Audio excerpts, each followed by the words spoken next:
C'est bon, Cynthia. Bonsoir à tous.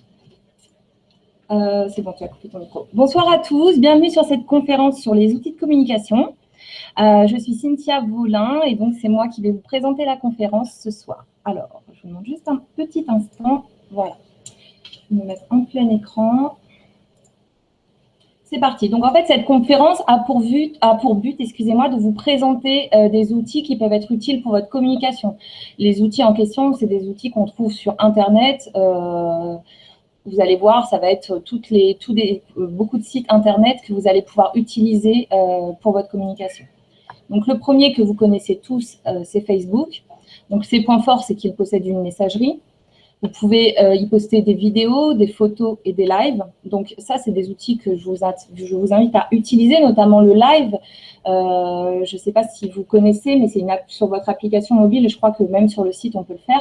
On peut diffuser des vidéos en live. Les personnes qui sont abonnées à nous reçoivent une notification et peuvent voir ce qu'on fait en live. Donc, ça peut être sympa pour faire une petite présentation rapide, inviter les gens, par exemple, à venir sur une conférence, etc. Ça incite les gens à venir voir votre vidéo. Donc, utilisez le live le maximum.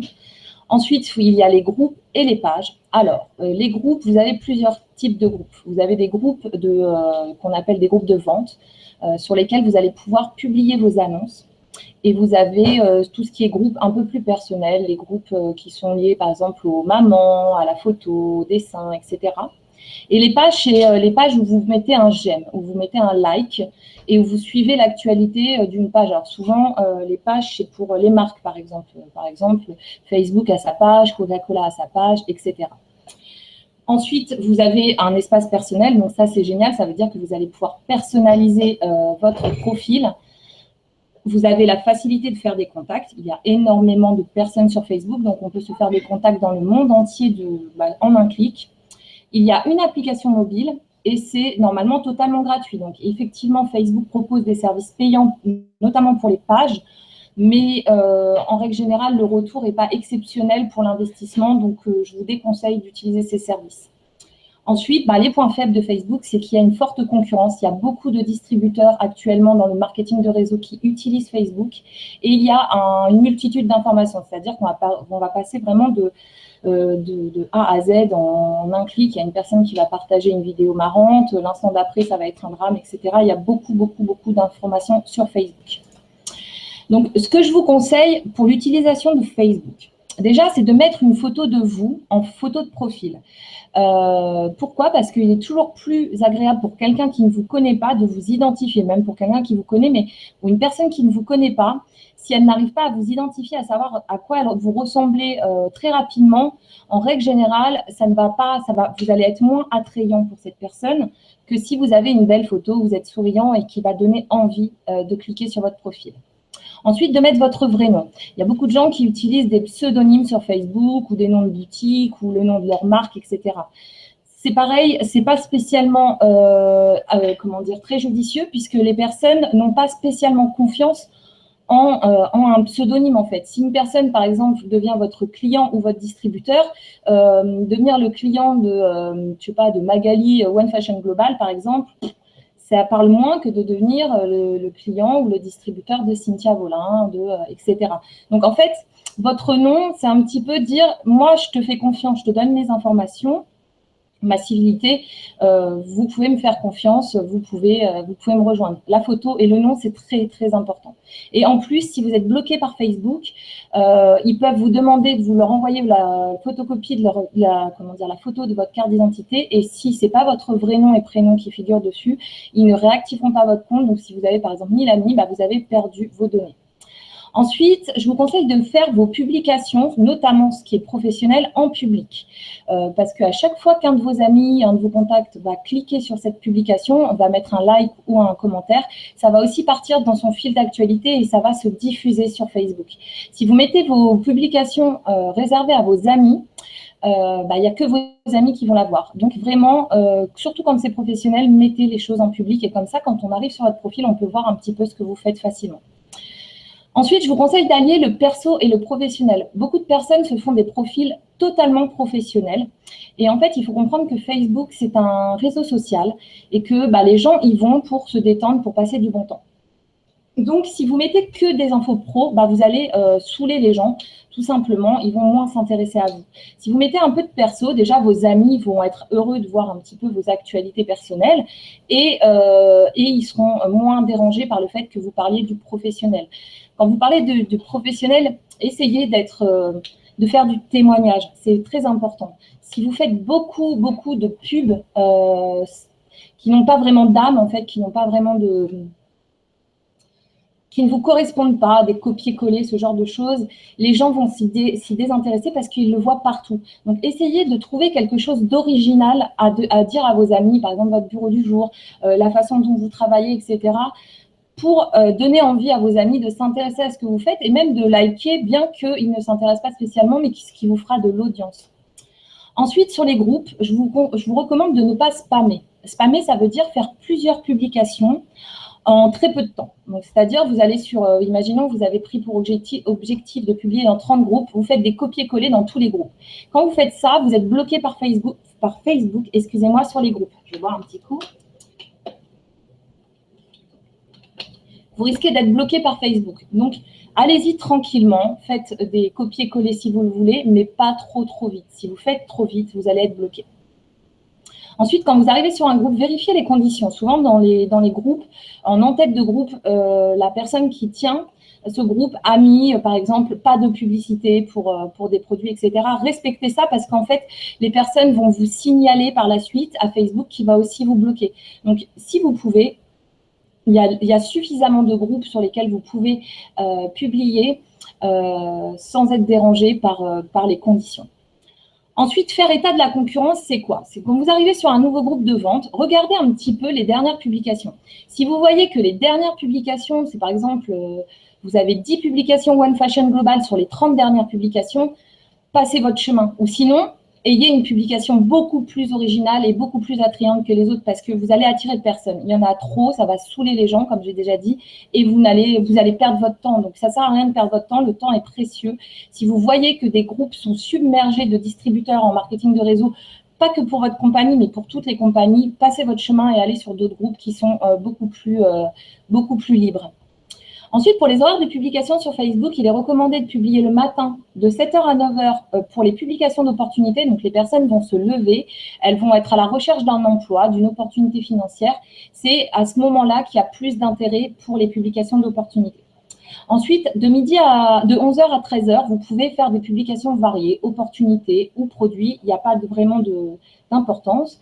Et le soir, de 18 à 21h, vous pouvez faire des publications de produits. Les gens ont eu leur journée de travail, ils ont envie de se détendre, de faire du shopping, etc. Donc là, vous pouvez placer vos produits, vous aurez plus d'impact.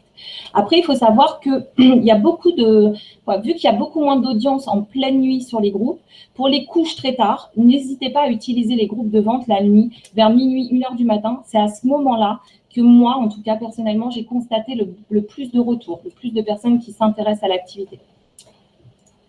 Ensuite, comme outil, vous avez Instagram. Donc, Instagram, c'est une application mobile. Vous disposez d'un espace personnel sur lequel vous allez pouvoir mettre vos photos, partager. En fait, c'est une application photo, hein, donc on ne partage que des photos et des vidéos dessus.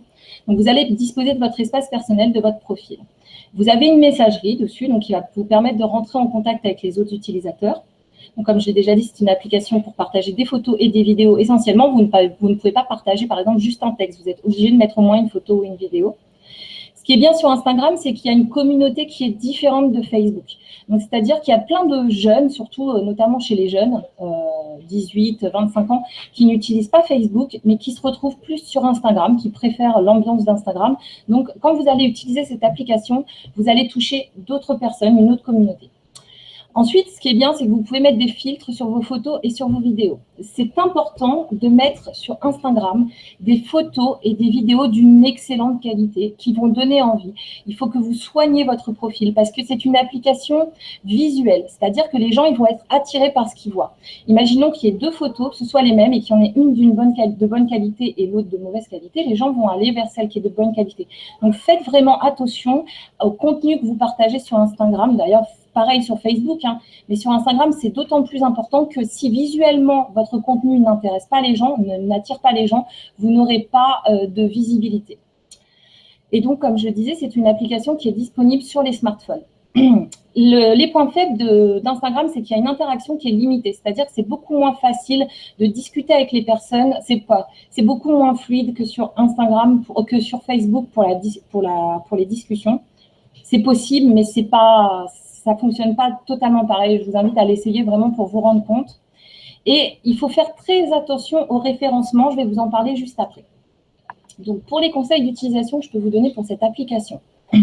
Déjà, sur Instagram, c'est important de choisir un thème, un univers qui va correspondre à votre profil. C'est pas comme Facebook sur lequel on va pouvoir mettre un peu de tout, nos états d'âme, machin, tout ça.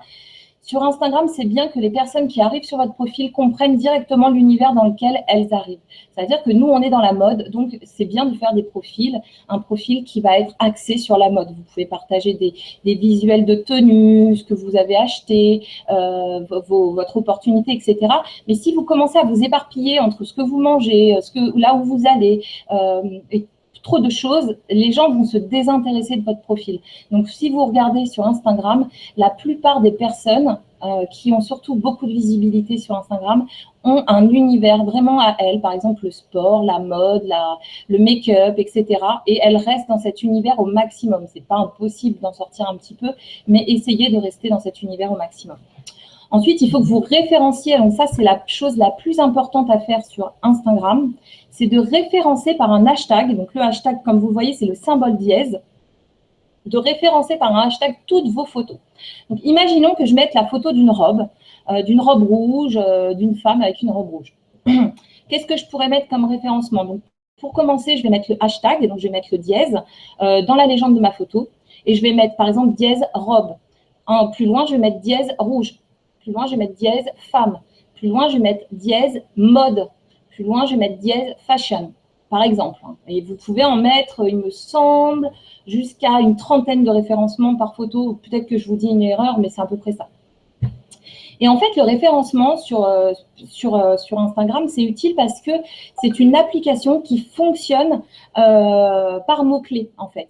Donc, en fait, les personnes vont rechercher des mots-clés, par exemple robe, et elles vont avoir la liste de toutes les dernières photos qui se sont fait référencer sur ce hashtag, et elles vont cliquer dessus. Si vous ne mettez aucun hashtag, ou que vous en mettez très, très, très peu, votre photo ne sera quasiment pas vue. Donc, c'est du temps que vous perdez, et elle sera vue par vos amis dans leur fil d'actualité, puisqu'il y a un fil d'actualité quand même, mais elle ne sera pas vue par les autres utilisateurs. Donc, c'est très, très, très important, si vous voulez augmenter votre visibilité, de mettre des hashtags sur toutes vos photos et d'essayer d'en mettre une dizaine au minimum pour que ça fasse bien le tour de l'application.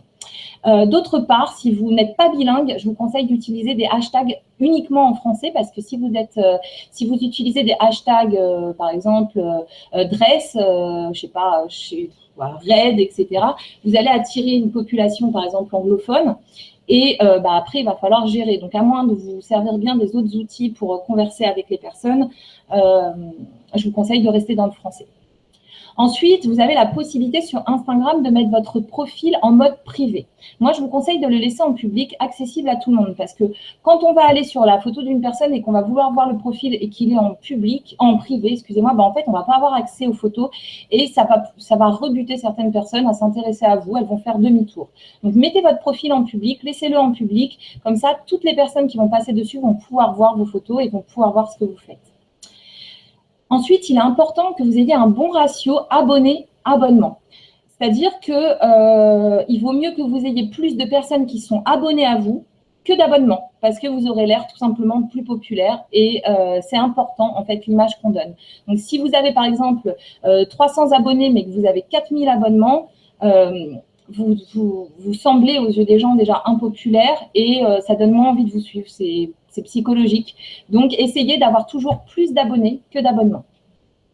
Donc, vous verrez sur Instagram, quand vous l'utiliserez, c'est une application, en fait, où quand vous allez sur le profil d'une personne, vous avez juste à cliquer sur « S'abonner » et vous êtes abonné à elle. Ça ne marche pas comme Facebook où on va demander la personne en ami, on va devoir attendre que cette personne demande. Par contre, on peut bloquer les personnes, etc. ou enlever un abonnement si on le désire. Mais tout le monde, normalement, si on est en public, peut s'abonner à notre profil. Par contre, si vous êtes en privé, effectivement, c'est vous qui acceptez ou pas les personnes. Pour l'interaction, je vous conseille de vous abonner à des profils qui sont en adéquation avec le thème que vous allez développer. Par exemple, nous, on est dans la mode, donc vous pouvez aimer d'autres styles de profils, mais essayez d'aller aimer, par exemple, des profils de blogueuses, des profils de femmes qui aiment se montrer, qui aiment le make-up, qui aiment s'habiller, etc. En fait, si vous vous intéressez à ce genre de personnes va s'intéresser à vous. Et c'est la population que vous visez. Après, n'importe qui peut être votre client, bien évidemment, mais le mieux, c'est de taper directement sur une cible qui va être potentiellement plus facilement intéressée par ce que vous proposez. Et pour parler avec une personne, pour citer le nom d'une personne et pour qu'elle voit, en fait, qu'elle reçoive une notification comme quoi vous l'avez identifié sur une photo, il faut utiliser le symbole arrobas sur chaque photo. Donc, moi, j'ai ma photo, je veux parler à Sébastien, je vais mettre le symbole arrobas, je vais taper son pseudonyme et ça va envoyer une notification à Sébastien. Ensuite, pour votre communication, je vous conseille d'avoir un compte Skype et de l'utiliser, bien entendu. Donc, les points forts de Skype, c'est que vous pouvez faire des appels et des conférences gratuitement. Donc, les conférences, elles sont jusqu'à 10 personnes. Et sur cette application, vous allez pouvoir partager des fichiers, partager votre écran, donc envoyer des PDF, envoyer toutes sortes d'images, etc. Partager votre écran, c'est-à-dire faire comme je fais maintenant, montrer, par exemple, vous pouvez l'utiliser pour faire une formation à votre équipe, vous leur montrez votre écran et vous leur expliquez des choses. Et vous allez pouvoir prendre la main ou passer la main sur votre ordinateur à distance à quelqu'un. Donc ça, c'est vraiment utile quand vous avez un client, par exemple, qui a du mal à faire certaines choses sur le site, etc. Vous pouvez lui dire, écoutez, on va sur Skype, je vais prendre la main et je vais voir avec vous ce qui va pas et je vais vous montrer. C'est un outil qui est super intéressant et que vous devez avoir quand vous avez une équipe. C'est vraiment important de l'avoir. Le point faible de Skype, c'est que c'est limité à 10 personnes seulement en simultané sur des conférences. Donc, si vous avez une équipe plus importante, vous allez être limité. Dans ces cas-là, je vous conseille de vous tourner sur des applications comme Zoom, etc., qui vont vous permettre d'avoir jusqu'à 50 abonnés, mais qui sont payantes. Voilà, après pour Skype, j'ai pas grand-chose à en dire de plus. Il n'y a pas vraiment de conseils à vous donner. Je vous conseille de l'ajouter, d'y ajouter tous vos collaborateurs et d'organiser souvent des réunions dessus, de vous rencontrer dessus, de discuter ensemble, d'échanger, etc. C'est vraiment, ça mettra une bonne énergie dans votre équipe. Ensuite, il y a les blogs. Les blogs, c'est très intéressant parce que vous allez pouvoir toucher une autre communauté qui n'est pas spécialement présente sur les réseaux sociaux. Donc, vous allez bien sûr toucher aussi des personnes qui sont sur les réseaux sociaux. Mais il y a beaucoup d'utilisateurs de blogs qui n'utilisent pas du tout les réseaux sociaux. Ce qui est bien sur un blog, c'est qu'on peut faire un article complet. Donc, imaginons que vous voulez parler de votre activité, vous allez pouvoir le faire vraiment. En fait, les gens sur un blog s'attendent à lire un article. C'est un petit peu comme si vous étiez un journaliste. Vous allez présenter par exemple, votre opportunité et les personnes veulent lire des choses, veulent des informations. Donc là, il va falloir que vous soyez créatif. Je vous mets dans les points faibles parce que si vous n'avez pas ce côté créatif, vous allez sans doute être bloqué sur les blogs.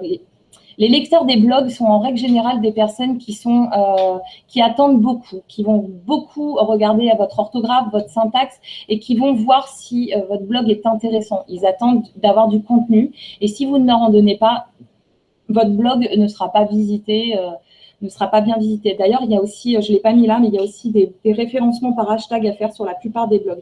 Donc là, je vous ai mis les blogs en général, mais il faut savoir qu'il y a plusieurs plateformes de blogs qui existent. Donc, c'est à vous de choisir la plateforme qui va vous convenir le mieux au niveau du design, au niveau de l'utilisation, etc. Je vous invite à faire une recherche et à voir ce qui vous correspondra le mieux. Donc, ce qui est bien, voilà, c'est que vous pouvez faire des articles complets et vous pouvez vraiment rentrer dans un sujet. Prenez-vous au jeu du journalisme en quelque sorte, donnez votre expérience, donnez votre avis, etc. Évitez les copier-coller. Donc, les points forts, c'est que vous avez donc l'expression personnelle, hein, comme je le disais, vous allez pouvoir donner votre avis, créer votre univers, etc. Ça va être un petit peu comme un journal, un espèce de journal intime, journal de bord, sur lequel vous allez vraiment pouvoir vous lâcher de façon constructive, avec une bonne syntaxe, un bon orthographe, etc. Vous avez le choix des plateformes, donc ça, je l'ai déjà dit. Et ce qui est bien sur la plupart des blogs, c'est que vous avez une personnalisation, c'est-à-dire que vous allez pouvoir mettre les couleurs qui vous intéressent, la typographie qui vous intéresse, etc. Donc, soyez créatifs, soyez en recherche. N'oubliez pas de mettre des photos à vos articles, puisque ça attire beaucoup plus. Et vous pouvez même insérer des vidéos. Il y a vraiment beaucoup de choses à faire. Pensez toujours au référencement quand vous faites un blog pour qu'il soit consulté. Et voilà, et enrichissez-le assez quotidiennement, quand même pas quotidiennement, mais un bon blog, c'est enrichi au moins, au minimum, une fois par semaine, parce que voilà, il faut quand même apporter du contenu aux gens. Donc, on est dans la mode. Parler de mode, vous pouvez parler de one fashion, mais vous pouvez aussi parler des tendances. Prenez-vous vraiment au jeu, faites-le comme un… Ça peut d'ailleurs vous permettre de vous développer, de développer vos connaissances, etc. Faites des recherches sur la mode, sur les tendances, sur tout ça, et parlez-en dans votre blog. Donnez aux gens envie de s'intéresser à vous, apportez-leur du contenu, et vous aurez des retours qui seront intéressants. Ensuite, je vous conseille de tous utiliser l'application WhatsApp pour votre communication, notamment si vous avez des équipes à l'étranger. C'est une application qui est disponible sur tous les smartphones, elle est gratuite. Elle est aussi disponible sur PC. Alors ça, c'est quelque chose que j'ai découvert récemment. C'est une super nouvelle. Vous pouvez connecter votre application mobile avec votre téléphone portable. Et comme ça, quand vous utilisez votre PC, vous n'avez pas besoin d'avoir tout le temps votre téléphone à côté. Vous pouvez répondre sur le PC directement via WhatsApp. Donc ça, c'est génial. Je ne savais pas. C'est une très bonne chose pour moi. Ensuite, vous avez sur WhatsApp, c'est une application, en fait, ça ressemble à une application de texto, SMS, mais en fait, elle est hyper complète. C'est-à-dire que vous allez pouvoir faire des appels. Je crois qu'on ne peut pas faire d'appels en vidéo sur WhatsApp. J'ai un trou de mémoire, mais il me semble qu'on ne peut pas. Par contre, on peut faire des appels. Donc ça, c'est super intéressant. Par exemple, quand moi, je dois appeler Jérôme qui est à l'étranger, je vais utiliser WhatsApp puisque je vais passer par le Wi-Fi, lui aussi, et on va être connecté sans rien payer. Donc, ça nous évite de nous mettre sur Skype, etc. On s'appelle rapidement. Vous pouvez donc faire des appels à l'étranger avec vos collaborateurs. Vous pouvez partager des PDF sur WhatsApp. Vous pouvez vraiment partager un grand nombre de types de fichiers. Vous pouvez faire des audios. Alors, vous savez qu'on a cette fonctionnalité, excusez-moi, qui est présente sur Messenger de Facebook, mais sur Messenger, on est limité à 1 minute. Sur WhatsApp, vous pouvez y aller. Moi, j'ai jamais été, je ne sais pas s'il y a une limite, mais moi, je ne l'ai jamais atteinte pour le moment. J'ai déjà envoyé des messages vocaux qui ont duré presque 20 minutes et ils sont passés. La personne le reçoit. Bon, c'est effectivement un peu lourd à écouter, mais voilà, ça fonctionne quand vous avez quelque chose à expliquer à quelqu'un. C'est vraiment super pratique si vous ne pouvez pas l'avoir au téléphone tout de suite. Puis voilà, donc tous les fichiers, machin, et ça vous permet aussi de bien stocker les informations. Par exemple, vous pouvez faire un groupe de travail avec votre équipe sur WhatsApp et à chaque fois que vous allez envoyer un fichier, après, il va se stocker dans ce groupe et vous allez pouvoir, tous les membres du groupe vont pouvoir le retrouver facilement. Par contre, il y a quelque chose qui est important à savoir sur WhatsApp. Si vous avez un groupe de travail et que vous ajoutez une nouvelle personne et que sur le groupe, il y a déjà eu des conversations et qu'il y a déjà eu des envois de fichiers, etc., la nouvelle personne qui va arriver sur le groupe ne verra pas les conversations précédentes et les fichiers qui ont été précédemment envoyés. Donc, si vous avez des informations à lui partager, il faudra le renvoyer. Donc, tout le monde recevra à nouveau cette information. Ce qui est bien aussi, c'est que vous pouvez faire une liste de diffusion et des groupes. Donc là, les groupes, je viens de vous en parler. La liste de diffusion, en fait, c'est très important. Ça peut vous permettre, par exemple, vous avez une équipe de 50 personnes. Ça peut vous permettre d'envoyer un message individuel à 50 personnes, par exemple, en utilisant la même fenêtre. C'est-à-dire, vous allez avoir une fenêtre, une conversation. Par exemple, vous l'appelez liste de diffusion One Fashion Global. Vous allez dedans, vous ajoutez toutes les personnes que vous voulez qui reçoivent vos messages. Et quand vous allez envoyer un message, donc vous allez le faire dans cette fenêtre, mais il va se dispatcher automatiquement et individuellement sur chaque téléphone. Donc ça, c'est super pratique quand on veut éviter les groupes, par exemple. Si vous voulez diffuser des grosses informations à tous vos contacts, vous pouvez le faire par le biais de la liste de diffusion. Je crois que c'est limité en nombre de personnes, mais vous avez de la marge. Il me semble que c'est 300 personnes. Enfin, je crois, mais en tout cas, vous avez de la marge. Et vous pouvez de toute façon créer plusieurs listes de diffusion si vous arrivez, si vous êtes complète sur votre première liste, vous en créez une deuxième, une troisième, etc. Ça, c'est vraiment super efficace comme outil pour la communication. Et ensuite, donc l'avantage, c'est que ça passe par la messagerie 4G et Wi-Fi. Donc, pour les points faibles, moi, personnellement, j'en trouve aucun. Ce que je vous conseille, si vous êtes sur WhatsApp, si vous avez été ajouté sur un groupe de conversation ou que vous avez vous-même un groupe, c'est de prévenir les gens qu'il y a beaucoup de notifications en général, parce que quand les gens commencent à papoter, en général, ça peut faire vibrer le téléphone. Et bah, vous avez la possibilité tout simplement de supprimer les notifications. C'est un peu la même chose que sur les groupes Facebook. Évitez de quitter les groupes juste parce que bah, vous êtes dérangé par des notifications. Allez dans vos paramètres de téléphone et coupez les notifications tout simplement. Ça vous permettra de prendre les informations quand vous le souhaitez sans être dérangé par votre téléphone, par la sonnerie surtout. Donc après, peut-être que vous voyez des inconvénients en WhatsApp. Moi, personnellement, c'est une application que j'adore et que je conseille à tout le monde d'avoir et d'utiliser. Et pour finir, bon, il y a beaucoup d'autres choses qui existent. Je vais pas vous parler de tout ce qui existe sur le web. Là, je voulais vous parler de LinkedIn, mais il y a aussi un autre site qui s'appelle Viadeo, qui est dans le même style, qui est peut-être un petit peu plus connu que LinkedIn et qui a exactement les mêmes fonctionnalités et avantages, juste présentés d'une autre façon. Puis après, il y a d'autres outils, bien entendu, que vous utilisez peut-être et que je n'utilise pas, mais bon. Déjà, avec tout ce que je vous présente là, vous avez une base de communication qui est assez intéressante pour Internet. Donc, LinkedIn, c'est un réseau social qui est professionnel. C'est-à-dire que dessus, vous allez avoir que des personnes qui vont partager leur expérience professionnelle et, par exemple, faire leur CV en ligne, faire la promotion de leur entreprise, de leur business, etc. Donc, ça, c'est très bien. Des entrepreneurs, si vous voulez suivre des personnes qui sont dans l'entrepreneuriat, c'est beaucoup d'entrepreneurs sur ces réseaux-là. Je vous conseille d'avoir ce réseau et d'y mettre aussi votre CV. Donc, quand je vous dis, je vous mets… ah non, attendez, c'est après. Donc, je vais finir, excusez-moi. Donc, et vous pouvez y mettre votre CV, donc c'est-à-dire toute l'expérience professionnelle que vous avez eue. Donc, bien sûr, mettez pas, si vous avez fait une semaine dans la pizzeria du coin, vous ne mettez pas, mettez des expériences qui sont… en adéquation plus ou moins avec ce que vous faites et surtout qui sont intéressantes, qui sont valorisantes pour vous. Ensuite, vous pouvez rencontrer d'autres professionnels. Donc ça, c'est comme je vous disais, c'est super intéressant pour échanger, pour apprendre tout simplement des uns et des autres, parler avec d'autres personnes. Vous pouvez consulter des articles qui sont déposés par ces professionnels. C'est des gens qui sont sur ce réseau, qui l'utilisent, qui vont déposer des articles sur leur activité, sur des compétences, etc. Pareil, c'est très intéressant. Vous pouvez rejoindre des réseaux ou des groupes qui sont créés par des personnes. Vous pouvez même créer votre propre groupe. Donc, il y a déjà des groupes qui existent sur le marketing de réseau, etc., où il y a des informations qui sont diffusées. Au niveau des points faibles, il y a une version premium qui est payante pour avoir plus de fonctionnalités. Donc, bon, ça, c'est un peu dommage, mais ça arrive sur Internet. Et l'utilisation est peu intuitive. Donc, c'est vrai que si vous n'avez pas l'habitude d'utiliser un ordinateur, tout ça, vous risquez d'être un petit peu plus facilement perdu sur LinkedIn que sur d'autres sites.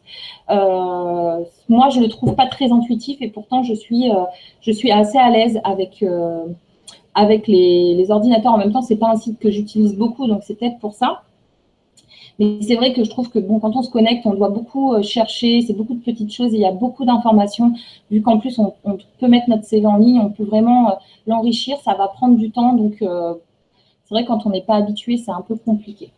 Donc, pour les conseils d'utilisation, je vous disais, mettre seulement les informations qui sont pertinentes. Donc, effectivement, si vous avez eu une expérience professionnelle dans une pizzeria ou dans, je sais pas, peu importe l'expérience que vous avez eue, mais une expérience d'une semaine qui n'a rien à voir avec ce que vous faites maintenant, etc., ne le mettez pas, ce n'est pas vraiment utile pour vous, ça ne va pas mettre en valeur vos compétences. À moins que, effectivement, ce soit une expérience, bien qu'elle soit courte, qui vous apporte des compétences. Dans ces cas-là, mettez-la. Mais essayez de bien filtrer les informations que vous mettez parce que c'est un réseau social qui est quand même très sérieux. Et bon, voilà, si vous voulez donner une bonne image de vous, il faut mieux filtrer les informations que vous mettez. Je vous conseille d'utiliser une photo de profil qui va vous avantager. Donc, ne mettez pas une photo où vous faites la tronche, où vous venez de vous réveiller. Essayez de faire une photo où vous êtes bien, vous êtes souriant, vous vous tenez droit, vous êtes bien habillé, vous êtes beau, vous avez la classe et vous mettez ça. Vous avez une attitude sur votre photo d'entrepreneur. Ça va donner aux gens envie de vous parler. Et il faut ajouter sur ce profil donc, sa valeur ajoutée. Vous allez voir que c'est un réseau sur lequel vous allez pouvoir parler de vos compétences. Donc, réfléchissez bien aux compétences que vous avez développées dans les années. Excusez-moi. Réfléchissez bien aux compétences que vous avez développées dans votre travail. et ajoutez-les, montrez aux gens ce que vous savez faire. En fait, c'est un réseau qui vous permet de vous vendre, par exemple, vous êtes un expert dans un domaine, mettez-le en avant, ça permet de valoriser les compétences professionnelles des uns et des autres. Voilà, prenez le temps de bien remplir votre fichier, votre profil. Vous pouvez même ajouter des vidéos de vous que vous avez fait via YouTube, le lien de votre boutique, etc. Donc vraiment, si vous vous mettez sur ce réseau, prenez vraiment le temps de le personnaliser. Pour l'interaction, je vous conseille d'ajouter des personnes qui font du marketing de réseau déjà, puisque voilà, comme vous le savez, on peut faire un marketing de réseau et être intéressé par une autre opportunité, puis après de vous intéresser à toutes sortes de personnes. C'est vraiment intéressant de pouvoir échanger avec des personnes qui sont dans l'entrepreneuriat, de voir les difficultés, parce que nous, on est là, on se plaint souvent des problèmes, des machins, mais quand on est vraiment entrepreneur à 100%, c'est-à-dire qu'on crée un projet de A à Z avec toutes les problématiques que ça englobe, eh ben, c'est quand même encore une autre histoire et ça peut être bien, ça peut faire du bien de parler avec des personnes qui comprennent vraiment les difficultés que c'est d'être entrepreneur et de créer sa propre entreprise. Et donc, je vous conseille, excusez-moi, de rejoindre des groupes qui sont en adéquation, je vais y arriver, avec le marketing de réseau. Donc après, bien sûr, il y a toutes sortes de groupes. Vous pouvez être curieux, aller voir, mais bon, c'est vrai que nous, ce qui nous intéresse, c'est ça. Donc, allez sur ce genre de groupe, regardez ce qui s'y passe, parlez de votre activité avec les gens, etc. Et voilà, c'est le but de LinkedIn, c'est de mettre en avant vos compétences professionnelles. Voilà pour les outils. Alors après, comment dire, il y a d'autres outils qui existent. Il y a Zoom, par exemple, qui existe, qui est une très bonne application, donc je vous en parlais tout à l'heure. C'est une application mobile, elle existe sur mobile et c'est également disponible sur PC. Il faut, pour avoir une action illimitée pour pouvoir faire une conférence en temps, sans être restreint dans le temps, il faut prendre une version payante qui est à 14 $ par mois. Donc, ça peut vraiment être intéressant quand vous voulez organiser vos propres conférences. La dernière fois, sur une autre conférence, il y a quelqu'un qui nous a demandé si on veut faire des conférences, comment on peut faire. Donc, il y a pas mal de sites qui existent. Mais c'est vrai que Zoom, c'est bien parce que vous avez une interaction avec les gens. Tout le monde va se connecter sur l'application, tout le monde va pouvoir se montrer et tout le monde va pouvoir parler. Donc après, c'est à vous de bien gérer cette application. Je vous en parlerai peut-être plus tard où je vous ferai une formation dessus si ça vous intéresse, si des personnes ont envie de l'utiliser. C'est à vous de bien gérer l'application. Vous avez la possibilité, quand vous êtes modérateur de la salle, de couper les micros, de couper les caméras des gens, etc. Si les gens oublient de couper leur micro et que vous êtes en train de parler, vous avez la possibilité de le faire. Vous avez surtout la possibilité d'enregistrer votre conférence et après, par exemple, de la charger sur YouTube pour la partager avec l'ensemble de vos collaborateurs et, par exemple, des prospects, etc. Vous pouvez même vous connecter tout seul sur votre salle, enregistrer et faire une présentation que vous allez partager. Donc ça, vous pouvez le faire avec votre PC, mais vous pouvez le faire également avec Zoom, sachant que vous pouvez également faire des partages d'écran. Et il me semble qu'il y a aussi la prise en main du PC. Vous pouvez prendre vous pouvez utiliser la souris d'une personne, vous savez, faire la prise en main à distance du PC d'une personne. Donc c'est vraiment pareil, une application qui est complète, que vous pourriez utiliser si vous voulez manager votre équipe. Je vous conseille de l'avoir. Après, pour les applications Internet, tout ça, il n'y en a pas 150. Il y a beaucoup de sites qui existent. Je vous invite à être curieux, à voir ce qui vous correspond le plus. On ne peut pas parler de tous les sites, malheureusement, parce qu'il y en a vraiment beaucoup trop. Mais je vous invite à être curieux, à vous renseigner, à voir un petit peu tout ce qui existe. Et voilà, éventuellement, nous dire les sites que vous utilisez vous-même. Voilà pour cette présentation. Je ne sais pas, je ne vois plus de messages dans le chat. Soit vous êtes très attentifs, soit il n'y a plus personne. Est-ce que vous avez des questions concernant ce que je viens de vous dire? Alors, concernant Instagram, si vous regardez sur ma chaîne YouTube, j'ai fait une petite vidéo où j'explique vraiment l'utilisation de l'application. Donc, je l'ai fait avec un autre marketing, mais vous pouvez regarder. C'est, comment dire, c'est bien, vous êtes attentifs. Vous pouvez regarder cette vidéo qui est sur ma chaîne. Donc, ma chaîne YouTube, c'est Cynthia Volin. Vous allez me retrouver. Et en fait, c'est une vidéo dans laquelle j'utilise l'application et je vous explique comment faire, comment vous en servir, etc. Parce que c'est une application qui, pareil, peut être un peu difficile quand on n'a pas l'habitude. Après, alors voilà, il y a Twitter. J'en ai pas parlé parce que moi, Twitter, personnellement, je ne l'utilise pas. Donc, je préfère ne pas parler de quelque chose que je n'utilise pas. Pour moi, c'est très… Je l'ai déjà utilisé, je sais comment ça marche. Cependant, je ne l'utilise pas parce que pour moi, il n'y a pas d'impact, il n'y a pas de retour par rapport à une activité de marketing de réseau sur Twitter. Après, si vous avez des résultats, utilisez-la. Mais moi, je ne l'utilise pas pour ces raisons-là. Ou sinon, je ne sais peut-être pas bien m'en servir. Dans ces cas-là, je veux bien un cours pour apprendre à m'en servir et à avoir des résultats. Mais bon, je ne sais pas si vous arrivez à avoir des résultats dessus. Moi, je n'y arrive pas. J'ai un petit peu essayé, j'ai abandonné. Voilà pour Twitter. Après, oui, il y a plein d'autres choses. Hein. D'ailleurs, il y a une application qui peut être pas mal. Je viens d'y penser là à l'instant. C'est Periscope qui est sympa aussi pour faire des vidéos en live. Donc, en fait, ce qui est bien avec Periscope, c'est qu'en plus, vous pouvez vous connecter à votre Facebook et vous pouvez retrouver, toutes les personnes qui vont utiliser Facebook et Periscope en même temps. Je vous l'écris dans le chat, excusez-moi.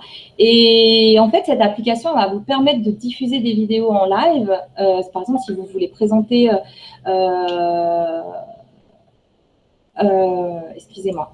Si vous voulez présenter votre activité, si vous voulez montrer des choses aux gens, bah, vous pouvez utiliser Periscope. C'est une très bonne application. Après, ouais, il y en a plein. Je ne sais pas, là, j'essaye de réfléchir un petit peu. Qu'est-ce qu'il pourrait y avoir d'autre? Ah oui, alors après, je vous conseille, j'en ai pas parlé dans la formation parce que je pense que ce n'est pas utile à tout le monde, mais pour les personnes qui vont faire des conférences, justement, pensez à activer votre chaîne YouTube et à y mettre du contenu, à faire vos propres présentations, etc. Donc, si vous faites une adresse Gmail, une adresse Internet par Gmail, vous avez automatiquement une chaîne YouTube qui est associée. Donc, connectez-vous sur YouTube avec cette adresse et remplissez votre chaîne. Mettez toutes les petites conférences que vous faites, les présentations. C'est quelque chose qui peut réellement vous apporter des prospects. Et voilà, donc utiliser YouTube, c'est bien aussi. Ouais, alors Google+, c'est pareil, j'en parle pas parce que je ne l'utilise pas. Donc peut-être que c'est bien, je ne sais pas trop. Je ne l'utilise pas du tout. J'ai un petit peu essayé au démarrage, mais bon, ça ne m'a pas parlé. Pour moi, c'est comme Facebook, donc il n'y a pas trop d'intérêt, mais vous pouvez essayer, vous me direz ce que vous en pensez. Voilà. Jérôme, tu es toujours là? Je suis toujours là. Bon, bah, je pense que c'est bon. Ah oui, il y a un écho. Si tu as quelque chose à rajouter, n'hésite pas, Jérôme. J'ai juste une question. Comment on fait pour ajouter WhatsApp sur PC, s'il te plaît? Ah bah écoute, tu tapes WhatsApp sur Google, tu vas pouvoir le télécharger en fait. Il te propose de le télécharger et ça va te créer une application. Ensuite, tu ouvres l'application et en fait, avec ton téléphone, tu vas scanner un QR code. Alors, un QR code, vous savez, c'est des codes qu'on retrouve un peu partout, là, des espèces de codes bizarres. Vous scannez ça avec votre téléphone et ça va relier votre compte mobile à votre PC. Et c'est vraiment pratique. Alors, par contre, il faut quand même qu'on ait le téléphone qui soit allumé pour l'utiliser. Mais comme ça, on n'est pas obligé d'avoir le téléphone tout le temps dans la main. Donc, c'est vraiment super pratique. C'est une belle découverte que j'ai fait, moi qui adore WhatsApp. C'est très, très bien.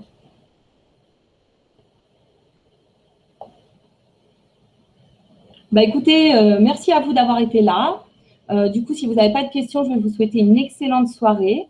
Demain soir, la formation sera animée. Ah, alors oui, excusez-moi, j'en profite tant que je vous ai. Aujourd'hui, j'ai enregistré une nouvelle distributrice et il y avait un bug sur le site internet. Donc déjà, je vous souhaite la bienvenue, hein, j'en profite tant qu'on est là. Bienvenue Justine. Et en fait, il y avait un bug sur le site internet. Donc ce que j'ai fait, je suis passée par mon site, mon back-office. J'ai fait enregistrer un nouveau partenaire et ça m'a rouvert la fenêtre d'enregistrement. Et là, j'ai pu faire l'enregistrement. Donc bien sûr, il a fallu que Justine me fasse confiance et me donne ses coordonnées bancaires pour que je puisse finaliser l'inscription avec la licence. Mais au moins, ça a fonctionné alors qu'on avait un bug sur l'enregistrement normal. Donc, si vous avez besoin d'enregistrer des partenaires pour le moment, tant que le bug n'est pas résolu, faites comme ça marche très bien. Alors, sur un blog et sur Internet en général, peut-on vraiment utiliser le nom de One Fashion Global, le logo sans image, sans restriction liée à la protection du nom? Alors, pour ce qui est de l'image, déjà, on a des logos où il y a écrit représentant indépendant. Donc, c'est ceux-là qu'on doit utiliser quand on fait notre communication sur Internet et sur des flyers, etc. Concernant le nom, vous ne pouvez pas mettre juste One Fashion Global. Vous ne pouvez pas, par exemple, créer un site avec One Fashion Global en nom. D'ailleurs, vous n'avez même pas le droit du tout. Donc, pour un blog, vous pouvez mettre, par exemple, un FG, One FG ou décomposer le nom, essayer de mettre quelque chose. Mais en fait, il ne faut pas que ça porte confusion avec le nom de l'entreprise. Sinon, effectivement, ils peuvent demander à ce que votre site soit fermé, un dédommagement. Donc, faites attention à ça. N'oubliez pas qu'il faut rajouter représentant indépendant si vous utilisez effectivement le logo officiel. Exactement. Et d'ailleurs, si vous avez des doutes par rapport à l'utilisation des logos ou du nom de l'entreprise, vous pouvez envoyer un mail à marketing@onefashionglobal.com et vous leur demandez, vous leur posez la question, ils pourront vous dire si ce que vous faites c'est bon ou si c'est pas bon. Alors Nathalie, excuse-moi Cynthia, pour répondre à ta question, Nathalie, la présidente fait une conférence demain à 18h, heure de Paris. Donc, j'imagine qu'à 21h, je ferai la traduction de cette conférence-là, en fonction des informations qu'elle va nous donner. Donc, tout dépendra en fait du contenu de cette conférence, puisqu'elle a annoncé des news intéressantes. Alors, Vincent, combien de temps je passe par jour sur Internet avec tous ces réseaux sociaux pour avoir un ordre d'idée? Alors, c'est difficile à dire. Moi, je commence à travailler vers 9h et 10h du matin, entre les deux, et je finis de travailler le soir à 22h. Donc, je ne sais pas, au moins, je ne sais pas parce que j'utilise un peu de tout. J'utilise pas tout ce que je vous ai montré aujourd'hui. Par exemple, un blog, j'en ai pas encore. Je vais en faire un, mais j'en ai pas encore fait. J'utilise essentiellement Facebook. J'utilise un peu moins Instagram, mais j'utilise aussi. Bien sûr, j'utilise ma messagerie. J'utilise WhatsApp. Sur WhatsApp, je passe énormément de temps pour être avec mes équipes. Je sais pas. Je sais pas du tout. Je peux pas répondre à cette question. Ce qui est certain, c'est que je suis ultra connectée. C'est-à-dire que mon téléphone est là et j'ai des notifications. Donc, dès que j'ai un message on va dire de 9h du matin à 22h, 23h, voire plus tard, parce que je vous dis que j'arrête de travailler vers 22h, mais c'est faux. Hein, j'arrête plutôt de travailler, du moins d'être disponible beaucoup plus tard. Et du coup, je vois tout. Hein. A-t-on la possibilité d'avoir des cartes de visite personnalisées One Fashion Global? Alors, c'est quelque chose qui est prévu. Je ne sais pas quand est-ce qu'on va les avoir. Mais normalement, oui, ça a été annoncé. Donc, on devrait avoir des cartes personnalisées, effectivement. Voilà. Bon, écoutez, je vais vous souhaiter une excellente soirée. Je vous remercie d'avoir été présent sur cette conférence. Le replay va être disponible sur la chaîne de Jérôme. Et puis, donc, on se dit à demain soir pour les news de la compagnie. Bonne soirée tout le monde, à plus tard. Ciao, ciao. Bonne soirée.